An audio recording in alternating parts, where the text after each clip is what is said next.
Hello, everybody. This is Chris Duffield with New Line Mortgage. This afternoon, we're going to discuss VA purchase loans and the disclosures, forms, and tools you'll use to help you process and originate these loans. It'll take about 30 minutes, so if you could please make sure your door's shut, your phones or other devices are turned off, you're not looking at other screens, I've got your full attention for the next 30 minutes. I promise it will be very useful information, and we will get through it fairly quick. What we're going to talk about first are VA disclosures, and a list of all of our disclosures, including the VA disclosures, New Line's disclosures, and the rest of the disclosures can be found in our VA purchase processing checklist. I'll show you a copy of that before we hang up today, so you'll have an idea of what it looks like and how to use it. But it does have everything on there that you need to originate and process a loan, at least a list of all the documents you need. Anyway, VA disclosures. So the VA interest rate and discount statement. That's a required VA disclosure on every loan. This disclosure states that VA does not set the rate or price on the loan, and also states it's the borrower's responsibility to understand the terms of their mortgage. It must be executed at the initial loan application. The next one is the nearest living relative disclosure. This provides contact information for the borrower's nearest living relative. And then you've got the verification of VA benefits. This must be signed and executed by VA if your veteran is exempt from the funding fee. It's only required if the borrower has received or is receiving disability or applied for disability, or they're a surviving spouse. Of course, the certificate of eligibility is required, and then they have the VA debt questionnaire, which asks the veteran if they've been involved in a foreclosure, transfer of title, or deed in lieu of foreclosure or judgment, or defaulted on any government debt. And just to take a quick peek at some of these disclosures, we've got our sample certificate of eligibility. If you're interested in knowing more information about the certificate of eligibility and how it works, if you haven't done so, listen to my class regarding pre-qualifying your veteran. It goes through some of the pre-qualification steps you need to take when determining if your veteran qualifies for a mortgage loan. And I do spend some time on this topic. And let's see. Here's your interest rate and discount disclosure statement. This is just a sample I found on Google. By the way, all of these forms, except for the certificate of eligibility, should be found in your loan operating system, especially if you're using Point. I know all the VA forms are located in there. And what else do we have a sample of? We've got the nearest living relative. This is pretty short and sweet, literally just his contact information for their nearest living relative. We've got the debt questionnaire. This needs to be completed and signed by your borrower. And again, it's just asking them the same questions that are on the declarations on the 1003, actually. Except, I guess, the second question, asking if they've been default on any federal debt. That's not necessarily on the 1003, so here it is right here. And you've got the verification of VA benefits. Like I said, this doesn't have to be completed on every loan. Here's your instructions on when and how it needs to be completed. Okay. So those are the VA-specific disclosures, and those are required on your purchase loans and actually your refinance loans if you're originating a refinance. New Line, we have a couple of our own disclosures. We have our certification of receipt of GSE and our anti-steering disclosure. The certification of receipt of GSE, this must be completed at the time of loan application or at the time that you're processing your disclosure, so I guess up to 3 days after the loan app, and is required to issue our TIL and to get the loan into underwriting. And then we have our anti-steering disclosure, And that disclosure is required prior to underwriting. I've got samples of each and some instructions for the anti-steering. Here is our certification of receipt of GFE and intent to proceed. Basically, this states that the borrower has been provided with all the information related to the GFE, and they've agreed with the intent to proceed with the loan. And so you complete their name, their address, the date they gave their intent, and then the originator must sign this. And that's all that's required on this form is the originator signature and, of course, to have all this information completed. And this is PDF fillable, and you should have a copy of this with your class. And then we have our anti-steering. So this is Newline's anti-steering. I think it's pretty basic. You've got the loan number and the borrower's name. You've got the information that's pretty standard, the verbiage rather, that's pretty standard on the anti-steering. I don't think there's any surprises there. Make sure that you check if it's a fixed rate or an adjustable. And then you've got the 3 different options to complete. And then your borrowers must sign and date this as well as the loan officer. Some quick instructions on how to complete the anti-steering. And again, you should have copies of these instructions with you as we go through this. So here's some things about the anti-steering and what's required by Newline. So the anti-steering does not have to match the good faith estimate nor 1003 submitted with the loan. It's supposed to be a representation of all the options you gave the borrower prior to the decision to submit the loan to Newline. The type of transaction must match the loan being submitted to Newline, whether it's a fixed or an ARM. Option 1 must be the overall lowest interest rate with the highest points and fees.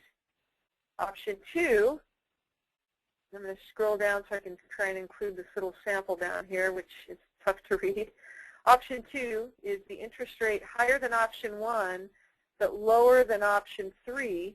Points and fees should be more than option 1, but less than option 3. Option 3 is the highest interest rate with the lowest overall points and fees. Couple of notes. Options 1 and 2 can be the same, but not on every loan. So technically, those can be the same. Every loan we get from your shop can't have them be the same. If we notice a pattern, we'll condition for you to switch that up. That's what some of our investors and apparently the CFPB look for, are kind of cookie-cutter shortcuts to some of these disclosures. If they see that, a consistency or a pattern on how disclosures are completed, that's what's going to trigger an audit for them. So we really do want to apply, real situations to your individual loans. Options 2 and 3 cannot be the same. And sometimes options differ between lenders, but sometimes we don't put all the options in the same order. So it's really important to read our disclosure and understand what options are which, because our option number 3 could be another lender's option 1. I think that's sometimes why we get some discrepancies. Now, this must be signed and dated by all parties involved at least 1 day prior to closing. The date does not have to match the GFE or the 1003. And again, even though we can go all the way until 1 day prior to closing for this form to be completed, we're requiring it at the time or before we put it into underwriting, just because there seems to be quite a few mistakes on these. And we always like to give you the option of sending us in, sending us your disclosures, letting us review them. If we find errors and we can't work with it, then we have to take a look at other options once it gets to underwriting, or we've issued our TIL, we've accepted the loan, and then we have problems. Our most common mistakes are that the first option has lower fees than the third option. All options are the same. The first option has a higher rate than the third option.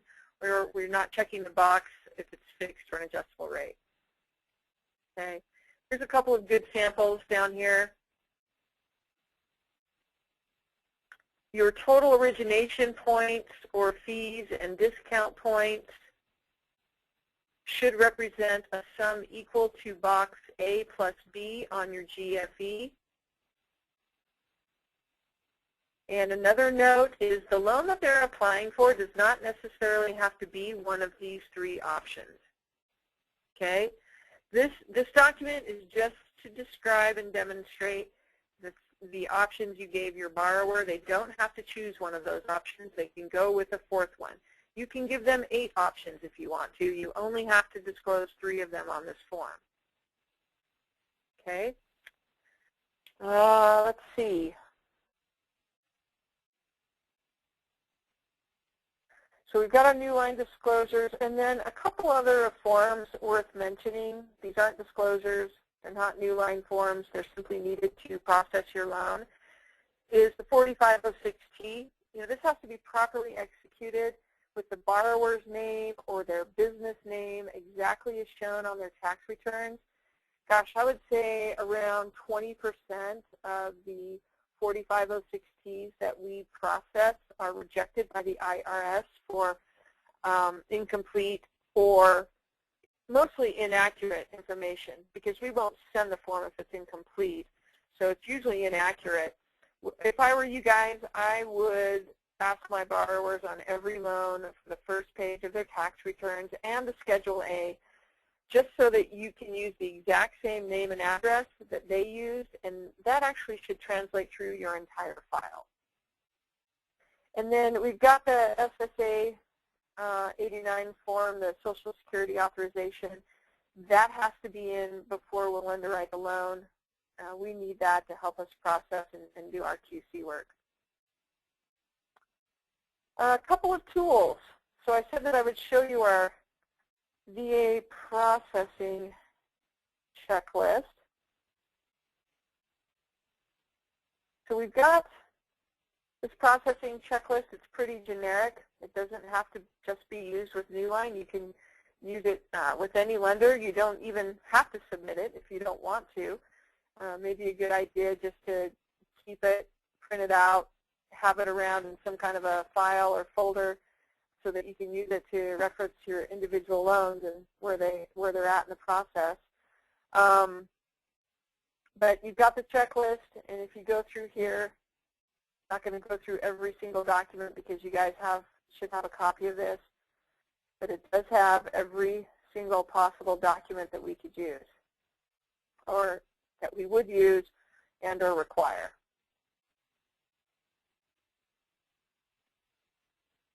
So I've got some other training in regards to 1003 comprehension and understanding, credit analysis, income analysis, employment analysis. Check out some of my other classes. I get into a lot of the documentation that's required on this form. I get into pretty good detail.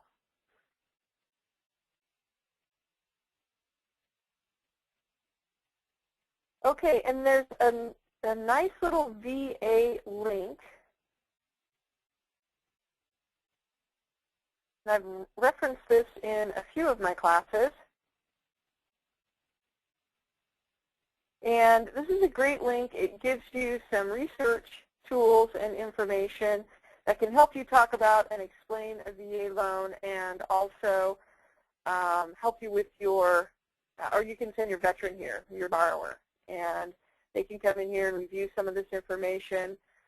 You've got information down here at the bottom that goes through the different eligibility criteria and benefits, describes the buying process to your veteran, gives information on how to order the certificate of eligibility and the documentation requirements, and then it's got the VA loan limits here as well. So I'll show you this while we're here. You've got the certificate of eligibility page. Like I said, it goes through the different categories for eligibility and the documentation requirements. And then a little further down, you've got information on how to apply, whether you apply online or apply through your lender or apply through the mail. You've got the different options. And by the way, Newline does not order certificates of eligibility. When it says apply through your lender, that's you guys. So you need to have access to the VA portal if you're originating VA loans. Let's see. Then we've got eligibility here. Again, it goes through some of the requirements, and I go through these too in my pre-qualifying class. But this is pretty interesting, and it's a lot more detailed than what I go through, and you can spend some time. So you guys should all have this link. Spend time, go through it, get yourself familiar with VA.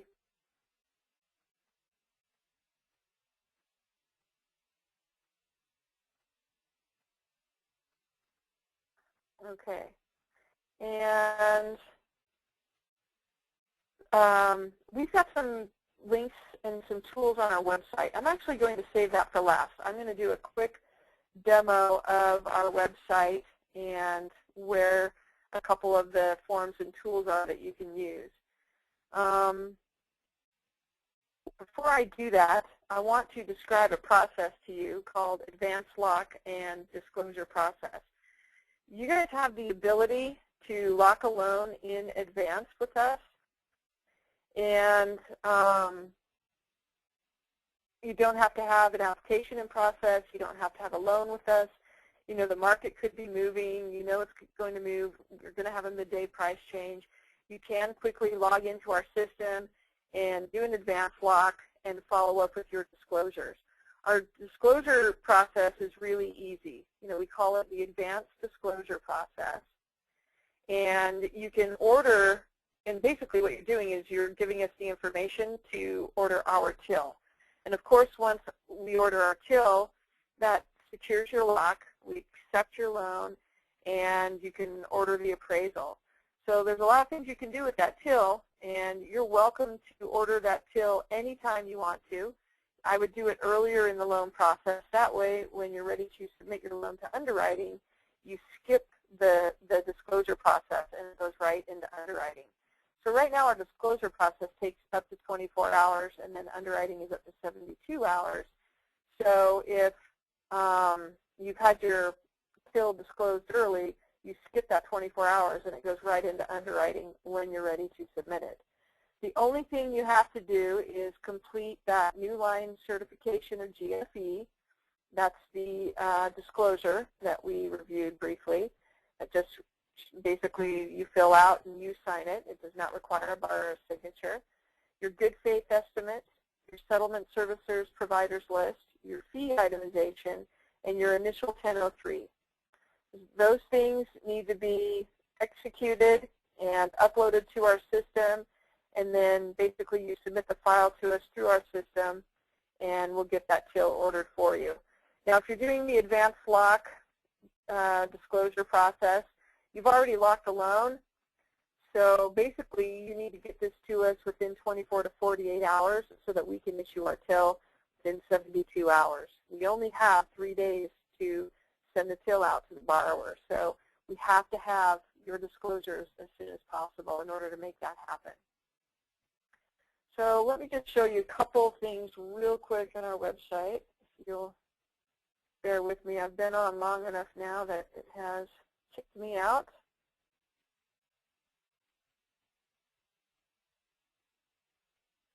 And to see all my personal information here. All right. Okay, so what I'd like to point out to you real quick is the Resource Center. Okay. And in the Resource Center, when you log in, this has where all of our forms are located. So our forms and disclosures are all located here. Here's some of the VA loan forms that are required. Want to make sure that you see that. And then our Resource Center, or excuse me, our links. You click on links. You've got quite a few links to some different tools. But if you come down here to the Republic Mortgage Wholesale Guidelines, you click on here. You do have to enter your email address every time.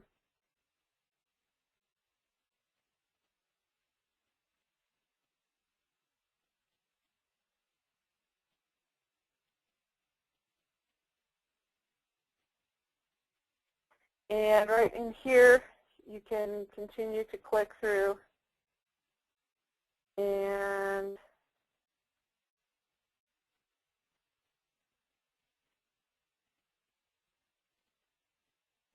there's our VA program guidelines. So most of my class material is taken from these guidelines. You can click on the topic you're interested in, and it will take you to the guidelines, and you can do some of your own research. So those are some of the tools that we have available and the documentation that is required. I do have another 20, 30-minute class on demonstrating our website a little more thoroughly, where I upload a sample loan and go through the lock and registration and process and submission process. So make sure you check that out as well. I've got tons of training. If you have any questions or need if you have any questions or need additional information, please call me at 801-759-8521. Again, that's 801-759-8521. Thanks, and have a great day.